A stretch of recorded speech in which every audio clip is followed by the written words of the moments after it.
তো বন্ধুরা, রোমান ফোরামটির কি অবস্থা এখন দেখেন।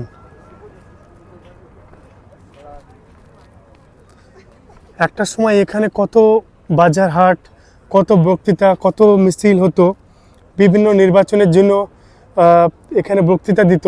সেই জায়গাটি আজকে কি মানে একটা ধ্বংসস্তূপে পরিণত হয়েছে, তার কোনো চিহ্নই নেই। চিহ্ন বলতে শুধু এই দেখছেন সেই ঘর বাড়ির কঙ্কাল পড়ে রয়েছে।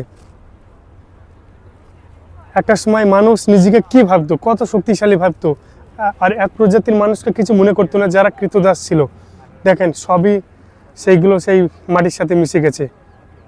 তারা আজ কেউ নেই, কিন্তু তাদের বানানো কিছু সেই ঘরবাড়ি বা সেই হিস্টোরিক প্লেসগুলো রয়ে গেছে। একটা সময় সেই রোম সাম্রাজ্য খরচা করেছিল, এইসব হিস্টোরিক প্লেসগুলো বানিয়েছিল, আর তার ফায়দা এখন ইটালিয়ান সরকার লুটছে। মানে বুঝতে পারছেন, একটা হিস্টোরিক প্লেস ঘোরার জন্য আপনাকে কত টাকা পে করতে হবে, আর সেইগুলো মানে 2000 3000 এরকম করে পে করতে হবে।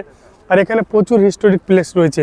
আর আপনারা যদি আমার ভিডিওগুলো দেখে থাকেন তাহলে বুঝতে পারছেন যে কী পরিমাণে লোকজন এখানে আসে দেখার জন্য।